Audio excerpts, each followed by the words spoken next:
Productos cooperativos y de agricultura familiar. Envíos a todo el país. Por pedido, envía tu mensaje al 11 34 31 2928. Seguinos en Instagram como @alimentos cooperativos.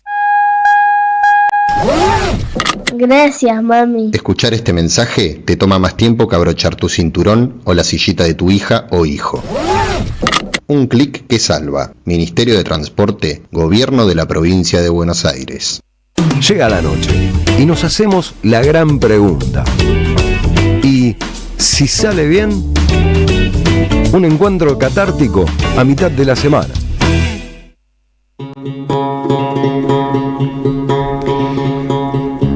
Seguimos en Y si sale bien, el programa de Grito del Sur en la Radio de las Madres. Bueno, estábamos acá hablando por fuera del aire, cosas que no se hacen, pero un poco también para seguir discutiendo, a pesar, ¿no?, de que está, ya se va a aprobar esta ley, pero es importante pensar, ¿no?, que estas infancias, estas adolescencias, ¿qué mundos sueñan, ¿no?, desde sus perspectivas? ¿Qué es lo que están soñando estos pibes que cometieron un error, que están en lugares para repensarlo, eso que contabas recién, Adrián, fuera del aire, para hacerse una autocrítica, para repensar su vida?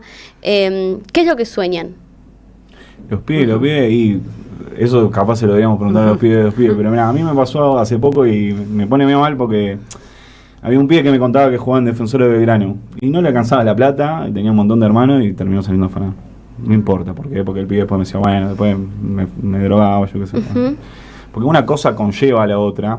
Sí. Y muchas veces, digo, cuando un pibe tiene una necesidad y se va a la canchita, se le aparece un tipo y le dice, mirá, si movés esta bolsa de acá para allá, claro, te doy un par de zapatillas, te doy esto y lo otro.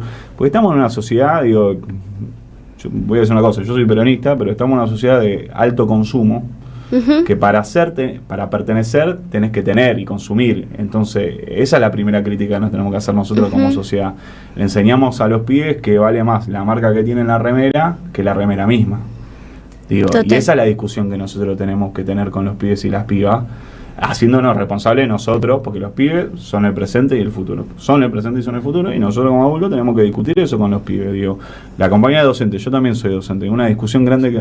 pensé que eras docente. Una discusión grande que yo tengo con otros pibes con los que yo trabajo en Lugano, es el celular dentro de la escuela y demás, y es una discusión permanente en el aula. Entonces, nosotros lo que primero tenemos que ver cómo los escuchamos a los pibes, que no es fácil, menos los pibes que están privados de su libertad, pero también cómo le damos una respuesta sincera, ni del asistencialismo tonto, la sobreintermediación con el pibe y demás, ni desde esto, ¿viste? O sea, te meto ahí, tiro la llave y el pibe, ¿qué pasó? La tenemos que dar con política pública, con compañeras como ella, como nosotros, como Romy, discutiendo en la legislatura, en la Cámara de Diputados, las leyes que tenemos que hacer para nuestras infancias, nuestras adolescencias, para nuestros pibes, nuestras pibas, con los pibes mismos. Organizamos un centro de estudiantes que se le dé la entidad que tienen que tener como sujeto político, porque ¿qué es un centro de estudiantes? Es el organismo gremial de los estudiantes. Entonces tienen que estar ahí discutiendo esos pibes y pibes, aparte que tienen intereses y demás. Sus primeras problemáticas también las ponen ahí, ¿no? Desde me pasó esto en el curso, o me siento mal por este contenido que está dando esta docente, no sé, es un intercambio tan transversal ahí también con tus pares que es importante también tener registro de eso, ¿no? Y que también fomentarlos a que se organicen en un momento donde te dicen, che, quédate en tu casa con tu celu. Es importante incentivar a que haya mucha más comunidad, ¿no? Mira, yo cuando empezamos a armar la cooperativa que hoy funciona dentro del Belgrano, que se llama La Revancha, la página se llama Proyecto Signa, si la quieren buscar en Instagram. Buenísimo. Yo encontré muchas, barreras, no, porque no, el proyecto y los pibes, y cómo la plata, cómo la van a manejar, y entonces me empezaron a decir, tenés que armarte, tiene que ser algo formal, tiene que tener una estructura. Entonces terminamos armando una cooperativa, formalmente es una cooperativa que funciona como cooperativa. Y yo sinceramente, yo que soy un adulto, un pibe que fue a la facultad, que tiene un recorrido, que provengo de una clase media obrera, pero formada, con viejos formados, con mi mamá formada, con mi papá formado, también militantes sindicales, tuve un montón de trabas, y la verdad que yo esas trabas las suplí, digo, con la mano de la compañera, la volvía loca Romina, decía, dame una mano, imprimime esto, ayúdame con esto, de otros compañeros que estaban en el INAES, que eran trabajadores también, diciéndole, che, dame una mano, que me piden esto. Y cuando formalmente terminamos armando la cooperativa, después hay un descreimiento y una falta de atención a esa cuestión, porque una cooperativa es un proyecto colectivo de los pibes, donde los pibes tienen que discutir lo que quieren hacer. Total. Y cómo se van a organizar. Hay un sistema de faltas, hay un sistema de premios y también hay un sistema de apremios, digamos. Y eso lo discuten los pibes conmigo, digamos, pero lo discuten los pibes de cómo se da, cómo se organizan, quién baja, quién no baja, qué se hace con el dinero que se consigue ahí. Y eso supera cualquier situación individual a veces que tiene el Estado con algunos pibes que los va y los toca con la vara mágica. Porque lo que les está enseñando a los pibes, que hay primero, que el trabajo sigue siendo el gran organizador. Total. Digo, a mí me decía ayer un pibe, ayer, me decía, te pido por favor que el lunes me pidas para que baje al taller, porque yo quiero bajar y estar en el taller, no quiero estar en el pabellón. Claro, es que la cabeza también te debe comer, ¿o no? Sí, te cambia y eso es lo que pasa, digamos. Después vos tenés un montón de trabajadores y trabajadoras que estamos quemados también, con sueldos míseros, y una desatención profunda y una falta de lugar para las organizaciones populares en los barrios. Organizaciones, cuando hablo de organizaciones populares, hablo de todas las organizaciones, incluidas las organizaciones de la iglesia, pero también el club de fútbol. Digo, ¿cuánto se gasta en este país en poner carteles o cambiar de color los logos del gobierno de la ciudad? ¿Y cuánto hay para la política pública? Digo, nosotros, la compañía viene de la legislatura, estamos discutiendo 500 casos por cada trabajador en una defensoría. Después, ¿cómo las defensorías? No sé cuánto tardan en atender a los casos. No, para mí hay algo que se desprende de lo que dice Adrián, que pasa en todos los espacios de niñez, los distintos dispositivos, tanto en lo penal como en el sistema de protección, que tiene que ver con el voluntarismo de los laburantes. Vocación. La vocación y la falta de reconocimiento de eso. Ahí hay un planteo, también en función de lo que decía Karina, de que con los pibes no punibles se trabajaba, e incluso cuando se estaba discutiendo este proyecto, hubo diputados que presentaron proyectos para trabajar con los no punibles. No es que no hay ninguna respuesta para los pibes menores de 16 o que los diputados que están en contra de la baja planteaban no hacer nada. Claro. ¿Qué se plantea? Esos pibes van para el sistema de protección, van para un sistema de protección totalmente colapsado, cada vez más, porque claramente hay una crisis económica y social cada vez más profunda, pero es algo a lo que terminás dando respuestas muy parciales. El sistema de protección está pensado como un sistema justamente de corresponsabilidad entre los distintos efectores de políticas públicas, salud, educación, una defensoría zonal y las organizaciones comunitarias, porque así hay que pensar las garantías de derechos para los pibes y las pibas.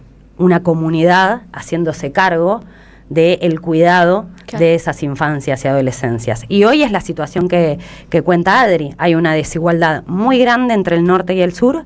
Eso lo ves en hospitales, lo ves en las escuelas, lo ves en la defensoría, donde llegan los casos más graves de vulneración de derechos, que tenés esto entre 500 y 700 situaciones de vulneraciones de derechos graves que tiene que atender un profesional, o sea, un equipo técnico. ¿Qué puedes hacer? Tenés que priorizar lo que está peor, hay una gran parte a la que no se le da respuesta. Bueno, entonces, de ahí lo que más surge de la hipocresía que está planteando este gobierno, que mientras desfinancia cualquier política pública para garantizar algo para la vida de esos pibes, está planteando estas leyes que los encierran y que además, ¿qué va a pasar con el financiamiento? Totalmente. Sí, hoy tenés 120 trabajadores solamente, que casi 100 son de seguridad para sostener un instituto de menores acá a 10 cuadras, que es el Belgrano.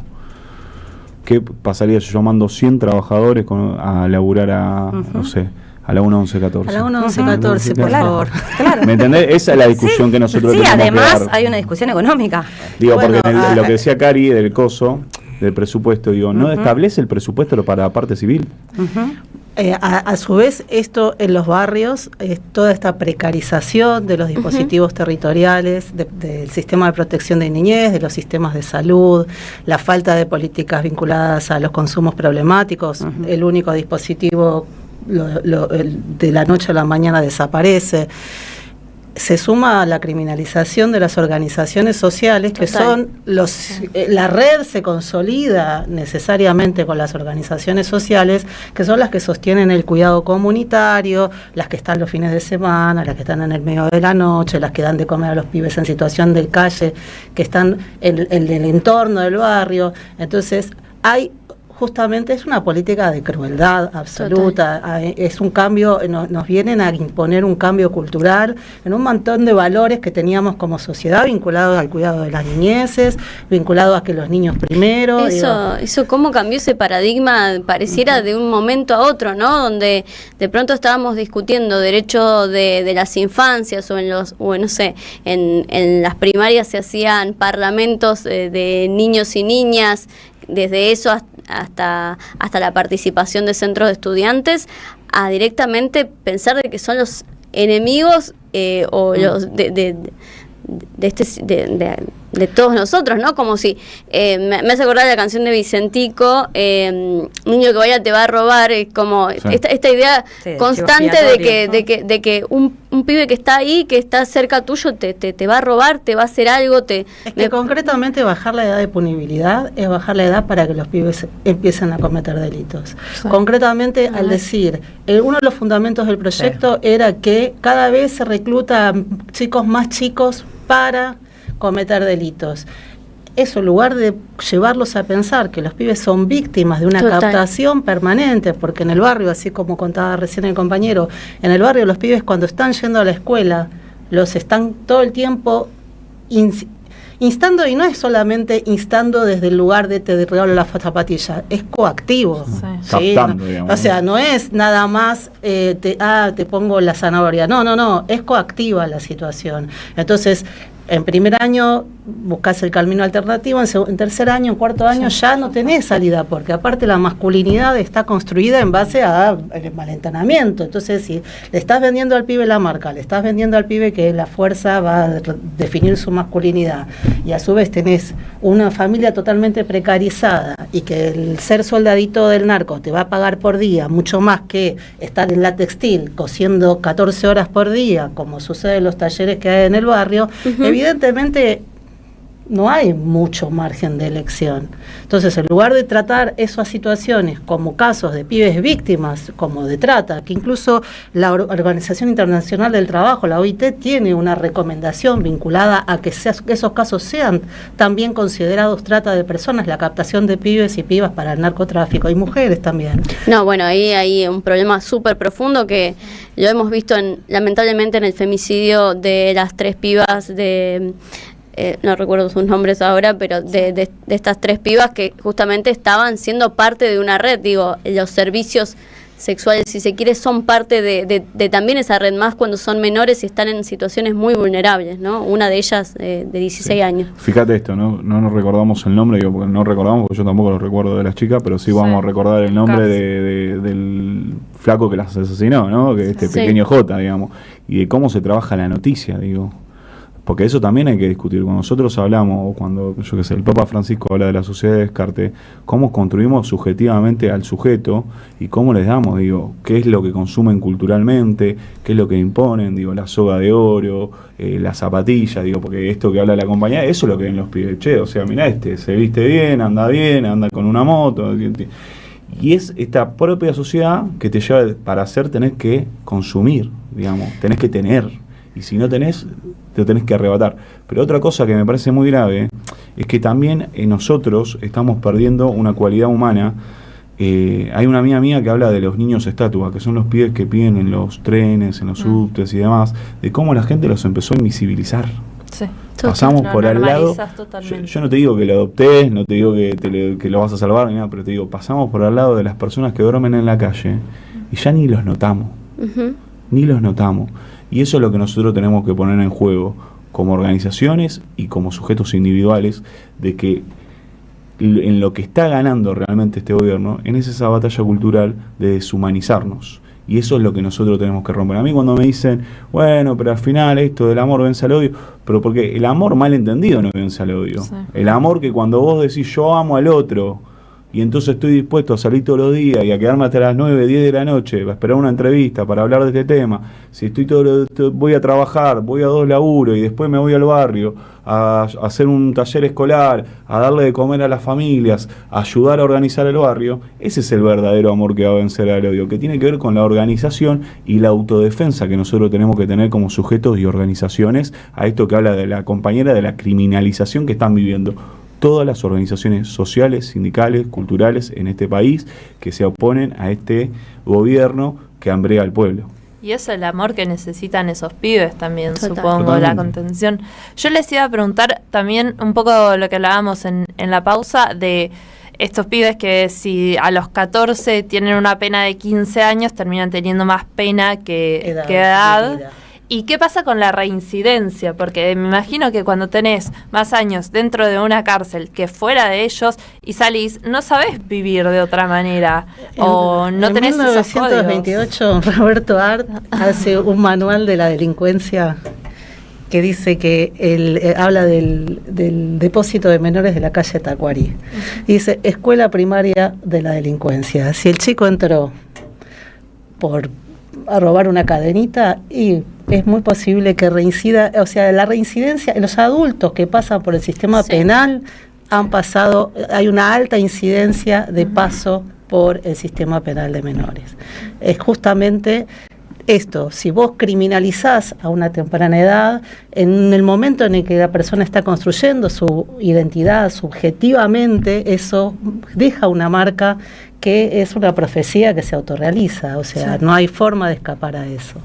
Entonces, verdaderamente, también es parte, digamos, de ese desarrollo y de ese acompañamiento en el crecimiento, el tema de no bajar la edad de la punibilidad, porque ya los órganos expertos establecen que una temprana intervención del sistema penal genera una estigmatización que reproduce el delito antes que evitarlo o prevenirlo. Yo quería comentar algo ahí, completar con lo que dice la compañera, que también es que un pibe a los 18 años pueda seguir el proceso en un instituto de menores va a ser siempre 100 veces mejor que él vaya a una cárcel. ¿Por qué? Porque el pibe sigue estando con pibes de su misma edad y no se enfrenta al patio donde se va a encontrar con adultos más grandes, con penas más grandes y que también valoran la vida de otra manera. No, yo iba a decir, ya que mencionaba los años 20, lo que decía Liski el otro día en la charla, acá antes de las leyes de protección de derechos y del paradigma de derechos humanos para la niñez, existía algo que era la ley Agote, que consideraba a los niños peligrosos, sujetos de tutela, etcétera, objetos de tutela de un juez, los mandaba a institutos, etcétera. Traía el otro día un especialista que la ley Agote sale fundamentada y argumentada en la Semana Trágica. En la Semana Trágica, no solo a partir de esa lucha obrera en donde cientos de trabajadores murieron de los talleres Bacena, y sale la ley de migración, de persecución a los migrantes, trae a consecuencia también una ley de persecución a las infancias populares. Pareciera bastante similar a lo que nos está trayendo esta época con la reforma laboral y la baja de la edad de punibilidad. Totalmente. Y la persecución a los migrantes. Sí, también. Esa es una triada horrible. Les doy algunos mensajes que llegaron. Dice, buenas noches, trabajo en talleres de artes escénicas en el servicio penitenciario. ¿Pueden pasarme el contacto de las personas de quienes están hablando? Mariana, así que ya te vamos a pasar el contacto de ellos. Diego de Corrientes dice... nos meten en la agenda, nos obligan a hablar de pobreza, delitos de adolescencia y guricitos para no hablar de la distribución de la riqueza, la ausencia del Estado en prevención, cuidado y apoyo y formación para las familias abandonadas por el mercado. Después otro compañero, Mario de Mataderos, dice, gran tema a tratar, está muy arraigado en los medios, construyendo sentido en esta medida, sobre bases falsas, pero da votos. La inseguridad la metieron con forceps. Y acá hay otro Edu de Córdoba dice: el 90% de los argentinos piensa que la reinserción de un condenado es un acto fallido del Estado. El concepto es que se pudra en la cárcel, o sea, un depósito humano, ¿no? Esto que estábamos charlando recién. ¿Alguno para contestar, para profundizar? Yo no sé hasta qué punto, o sea, porque una cosa es la opinión pública, la que se construye a través de los medios, otra cosa es la construcción cara a cara. Entonces, a mí me parece que los diálogos, o sea, si uno se fija en la cloaca de las redes sociales, todo lo que aparece ahí, y sí, vamos a construir el 100% de los argentinos piensa esto, ¿no? Ahora, cuando las relaciones se dan de otra manera, los diálogos, cuando la información que se brinda es una información válida, que nos permite pensar, que no nos atormenta, y ahí la gente también puede reflexionar, ¿no? Porque si no, siempre es como que hay una desestimación del poder de la palabra y del diálogo cara a cara, del diálogo sincero, de poder construir una política. Si no, somos todos inadecuados para la política, y la verdad es que no creo que sea así. Yo creo que si sucedieran las cosas en otros términos, si se pudiera hablar en otros términos, siempre en las instancias cara a cara. Yo en el barrio tengo muchas personas que están en contra de la baja de la punibilidad, y sin embargo se piensa siempre que los barrios populares quieren cortarle la cabeza a todo el mundo, y la verdad que totalmente, ¿no? Como bueno, son los primeros, en los barrios populares son los primeros que sufren los síntomas de la inseguridad.